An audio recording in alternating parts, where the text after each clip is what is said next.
The Lord be with you, and a warm welcome to you as always from all of us here at Powers Court with Kilbride. Well, I have to confess, after a really beautiful spiritual Holy Week with a series of different things happening in our parish and an amazing Easter morning, from very early we met around 6 o'clock and then we walked the Paschal Light after our small service up to the church, up from the old graveyard in Powers Court Estate, up the avenue and into the church for a service of Holy Communion, followed by breakfast in the school and our regular services then on Sunday morning. It was fantastic, and following all this I had the most glorious week off, and it wasn't that I went very far, but I stayed in these beautiful surroundings, did a lot of pottering in the house, a lot of jobs that would be normally number 47 on the list got done. A little bit of furniture shifting around as well, which I absolutely love at times too. So it's nice to be back with you. It was lovely to have a break, and I very much look forward to being with you and spending time with you today in this little square.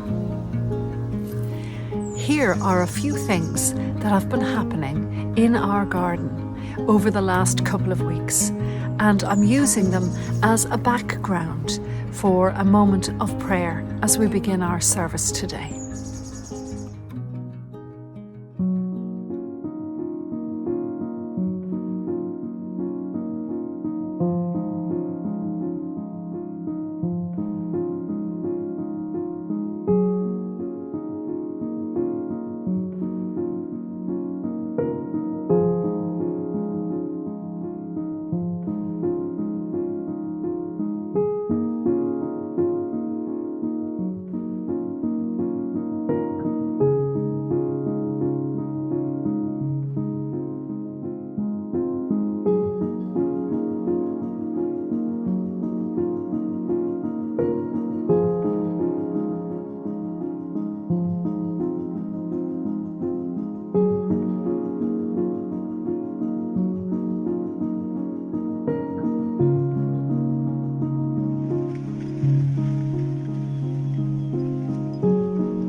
Before I read our gospel reading today, I just want to tell you a little remarkable thing. I have a lively collie cross of a dog in Riley, and Riley is full of beans and energy, and there's nothing he likes more than to come out into the garden and either chase after stones if you throw them, best thing in the world is a stone, or his footballs that he has here that are badly punctured. They look like roadkill, but in actual fact he loves them, and we fling them and he runs after them. So his time in the back garden is a really active one, except when I put up the tripod here underneath this camera to record the online. And when I start to talk about God or to read the scriptures, He falls silent, he sits, and he watches. And this happens all the time. He now knows when I'm sitting in front of this camera, strange human being, that he needs to be quiet. Isn't that just astounding?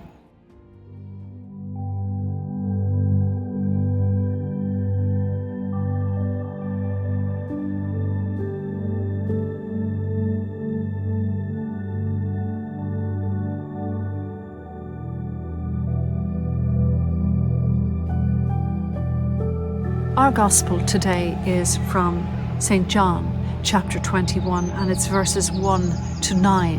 And it's the beginning of Jesus' appearances to his disciples. Jesus revealed himself again to his disciples by the Sea of Tiberias. And he revealed himself in this way.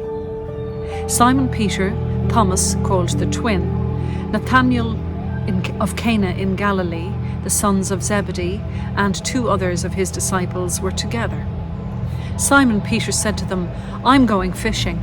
They said to him, "We'll go with you." They went out and got into the boat, but that night they caught nothing. Just as the day was breaking, Jesus stood on the shore, yet the disciples did not know that it was Jesus. Jesus said to them, "Children, do you have any fish?" They answered him, "No." He said to them, "Cast the net to the right side of the boat, and you will find some." So they cast it, and now they were not able to haul it in because of the quantity of fish. That disciple whom Jesus loved therefore said to Peter, "It is the Lord." When Simon Peter heard that it was the Lord, he put on his outer garment, for he was stripped for work, and threw himself into the sea. The other disciples came in the boat, dragging the net full of fish, for they were not far from the land, but about 100 yards off. When they got out on land, they saw a charcoal fire in place, with fish laid out on it and bread. Jesus said to them, "Bring some of the fish that you have caught." So Simon Peter went aboard and hauled the net ashore full of large fish. 153 of them, to be precise. And although there were so many, the net was not torn. Jesus said to them, "Come and have breakfast."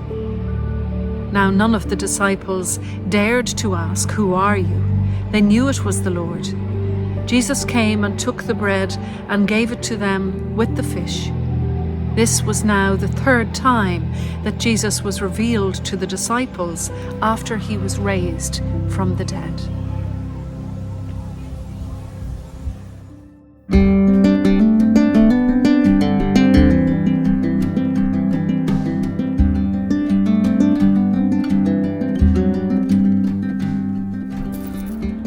Imagine losing somebody that you have grown to love deeply, somebody who has shown you a completely different way to live, rather spectacular miracles, somebody who has given you, above all other things, the hope that was so badly needed in your life and in the lives of those around you.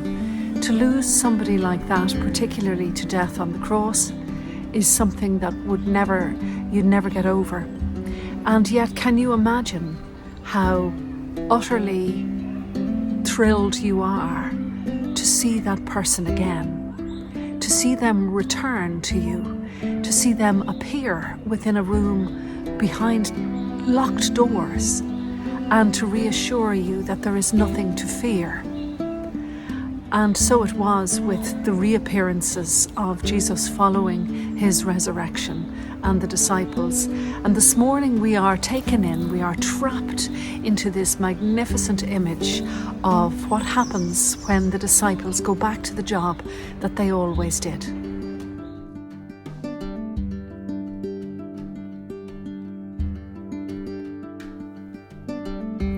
They've gone back to the one occupation that kept them with a good living, and something that they are quite skilled at.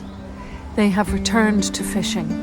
They have returned full circle to the setting from which Jesus called them in the first place. And the setting is also familiar in our gospel this morning because they are with empty nets. They haven't caught any fish. And they suddenly become aware of a figure standing on the shoreline who calls across the water to them in that most familiar voice, "Have you caught nothing yet?" And instructs them as to how best to place the nets in order to get a full catch. And of course, this is exactly what happens. Peter makes himself a little bit more presentable and literally hops out of the boat, flings himself into the water to get to the shoreline. I can understand their joy at being in the presence of the Christ. I think we all can. I just wanted to pause for just a moment and acknowledge what it's like to be standing on that shoreline this morning with Jesus. Jesus, being the Son of God, God incarnate, knows the bigger picture in our lives. And we find him in a quiet setting at a time when his disciples, if you like to liken ourselves to his disciples and our lives, are undergoing their daily tasks. Things aren't necessarily going right for them. They could be rather stressed. They could be very tired. They haven't reaped the rewards that the day should have brought. And yet all the time, observing them from the peace of the shoreline is the Christ.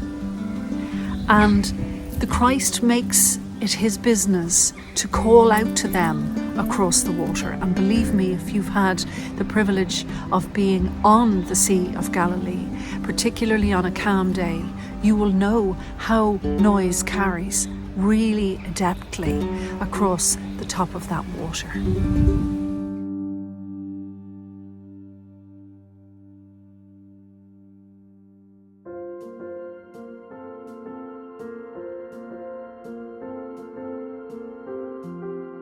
I wonder today if we could consider in our own lives that shoreline with Jesus. So if we look at the bigger picture, we see that he is quite capable of speaking to us through our hearts and minds in this heart space, if we can actually find ourselves in a place to hear him properly. That he isn't just standing observing on the shoreline of our lives, but he is also giving his voice across the waters into our disappointments or our perceived failures and saying, "Let me show you the way to do this." So in all the little difficulties within our lives, we aren't actually on our own. That's number one. Number two is to be able to do a Peter, to be able to abandon what you are doing if you find that this is overwhelming, and to go to that shoreline with Jesus, to make a place in your day, in your problem, to actually sit on the shoreline with the Christ. And I wanted to offer you an opportunity today, within your own mind, without the sound of my voice, but just the sound of waves. I wanted to offer you an opportunity to actually sit with him. And sometimes sitting with the Christ requires no words, no thoughts at all, because he will replenish you just by his presence alone. And sometimes being on the shoreline with him, sitting by that small fire that he has made, encourages us to speak and say to him, "Jesus, I'm really struggling with this," or "I'm not getting along with that," or "with this person," or "I feel hurt about this, that, or the other." There are a whole load of different experiences we can have with the Christ on the shoreline. But he is calling us today to come into those quiet places with him, to find a shoreline of our own, even if it's only within the heart space, to commune with him. He will provide the warmth of a small fire, the simplicity of life. He will provide the nourishment. He will ask you to dine with him. He will nourish you if you spend time with him.